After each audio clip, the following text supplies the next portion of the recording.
first I have these. These are Hornady Lever Evolution ballistic tip hollow points with a polymer ballistic tip that is made to go in lever action rifles. And I got these in a HKS speed loader. I think it's number 29. But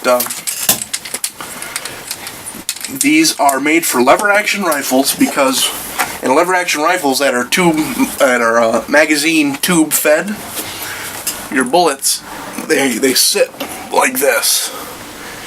And if you have a pointed bullet with a metal tip on it, and you work the action and the bullets come down on each other, there's a possibility of the bullet from behind setting the bullet ahead of it and so on and so forth and blow out the end of your magazine tube. Now they also said that these work great in long-barreled rifles, and the longer the barrel, the better they work. So I thought, okay. Well, as you see, this has a long barrel on it. Not as long as a lever-action rifle, but I thought I'll give them a try because they were cheap enough. They were cheaper than most hollow points for 44 Magnum, so I'll get a box and try them out. I got a box, I tried them out, I came back and I bought a couple more boxes because I really liked them. They're 225 grain. They're kind of a light bullet, but it makes up in speed. It's about 100 feet per second faster than the regular hollow points, and they shoot a lot flatter. There's a lot flatter trajectory, and it goes a tiny bit farther out. You can tell it's got a bit more distance on them. But I shot a box or two of them, and they work pretty good.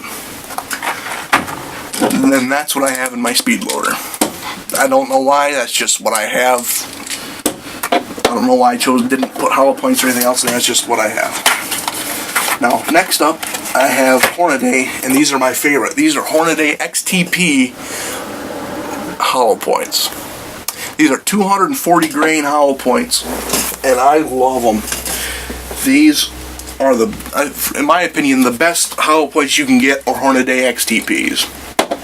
Now, some people say, well, you got gold dots and golden sabers and all that other stuff, but for me, for the price and the reliability and expansion, penetration, all the factors put together, Hornady XTPs are awesome. I really like them. But these I shot them when I first got the gun because some came with them, and I liked them right off the bat. And I shot them all up, and I thought, well, I better go look for some more, and looked, and they were really expensive in my area here in West Michigan. So I didn't shoot them for a while, and that's another reason why I switched over to Lever Evolutions, because they're a lot cheaper and they're everywhere. So I went up camping a couple weeks ago, and I stopped by just a little shop up north, a little ways in the middle of nowhere, and they had Hornady XTPs for 44 Magnum for $18.50 for a box of 20, which for 44 Magnum hollow points is quite cheap. So I thought, okay, I'll get me a couple boxes because I don't have any and I really like them. So okay, blah blah blah. So that's how I end up with these. Shot a couple of them, and they're still good. I haven't had any problems with factory ammunition for 44 Magnum for the price, and I shouldn't. Because, as some of you know, 44 Magnum ammunition can get kind of expensive because it is a big bullet. Now next we come to hand loads.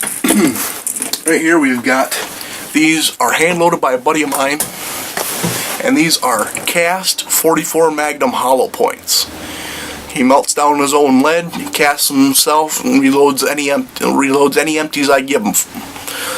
So I got these, and these are made for target shooting. He shoots competitions with them and targets and stuff. So I thought, okay, I'll take some, and they're really nice. They're one-handed all-day shooters. There's no problem with recoil with them. It's absolutely wonderful.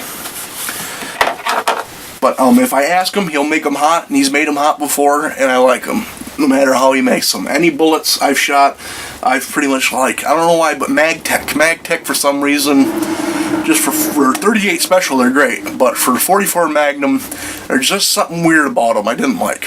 But those are good. And then we come to my cousin Eddie's uncle. He has these 44 Magnum semi-jacketed lead flat tip, I should say. And these are hand loads that he used to hunt bear with. And they kick like they're made for hunting bear.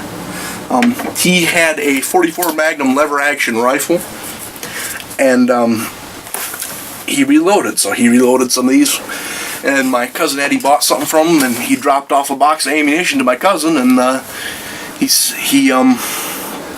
and inside it was the 44 Magnum. He knew I had a 44, so he asked if I wanted them, and I said sure. So now I got some of these, and if you see my video 44 Magnum versus 3 liter, this is the bullet that I shot it with. This is powerful. I like it. I say I like it a lot. That's kind of weird, but that's okay. But this is back to the gun. This is a Smith & Wesson, like I said, 629-1 44 Magnum, blah blah blah. It's got an adjustable rear sight and a red ramp front, and they are really nice. It's easy to see, easy to pick up. It's got a little white box outline on the rear sight. I don't know what that's called. I haven't done enough research on it because it works. I don't need to know anything else about it. But it's a six shot with a swing out cylinder. It's accurate with a 8 3/4 barrel. At 70 yards, I can hit a pie plate size target consistently, and that's unsupported, just standing, free-handed, both hands though, because with this 44 Magnum, you gotta kind of hang on to it. But this it is single or double action. Most of you know, single action is where you have to pull the hammer back, and then to shoot it, it's a light and trigger pull, and you just light trigger pull, and it drops the hammer. Now the trigger pull on this in single action is really light. It's like 2 to 4 pounds. It's very light, and it's great for target shooting. And then double action is where with the hammer down, you just pull the trigger, and it brings it back, and then drops it forward. It's a fun gun to shoot. The weight of it makes even the bear stuff is really manageable. The recoil isn't too bad. It's more of a muzzle flip than a yank backwards. That's all the good stuff about it. Now I have one problem with this gun, and it's not a big problem, but when it happens, it seems like a really big problem. I know the first time it happened to me, I kind of lost my head and freaked out a little bit, but what happens is under recoil, this ejector rod, it's threaded inside, and it'll come loose. And the more you shoot, the looser it gets. And what happens is that once it gets loose, it locks up the cylinder. But the cylinder is free to spin. Those of you who don't know, you just pull back the hammer a little bit, and it frees up the cylinder to spin. But then you push the cylinder release latch, and nothing. It's stuck closed. So what I learned to do is you put a finger on the ejector rod, you hold it there, and then you pull back that hammer, and you spin it the one way it'll go. Keep spinning it until that rod right there starts pulling against your finger, and that's tight. And you can push it out, and then you turn it. On this one here, you have to turn the ejector rod to the left to tighten it. Then when you turn it to the right, it loosens. That's the only problem I've had with this gun. Other than that, every bullet I've shot through it has gone off. Every bullet I put into it has fit. Even some with some of the hand loads that didn't turn out too well. But this gun is a trooper, and I absolutely, this is my favorite gun. I don't know if I said it, but if I go camping, this gun goes with me. Some stay, some go, but this one stay. This one goes with me always. I usually put XTPs in it and then carry a speed loader, and that's my bear protection. Because up north where I am, I've ran into a couple bears, and one of them was in the middle of the night on the way to the bathroom, and there's a black bear standing there looking right at me, and I said, well, hopefully I don't run into anything on my way back to the trailer, and I ran as fast as I could, which I know is the exact wrong thing to do when you come up against a bear, but I wasn't thinking at the time. I was half asleep, etc., etc. But this gun, I take it hunting with me. I never had the opportunity to shoot at a deer with it. Usually I either hunt with my rifle or I got my shotgun, and this is usually on my hip or in the shoulder holster with the scope on it. I don't like putting the scope on it because it throws off your adjustable sights, and you got a sight in the scope. It's kind of a hassle, but if you were to leave them on there full time either way, they work good. But give you some close-up shots here.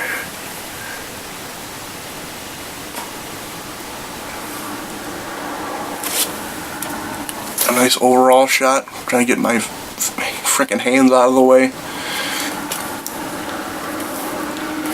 I don't know if I'll be able to, but I'll see if I can get you a semi-decent sight picture. Nope, I can't, but because I'm shaking too much, but that's kind of what it looks like. Then that's what it's open, and that's what it's like looking down the business end. It's a very imposing weapon when you have the black grips on it, but I've gotten a few laughs because of the long barrel and the wood grips. Some people think that the wood grips isn't tactical or imposing, but all I know is that if I've got a barrel like that pointed at me, I'm gonna definitely be intimidated. But anyway, this is the Big Dowdy here. I'd like to thank you for your time. Thank you very much for watching.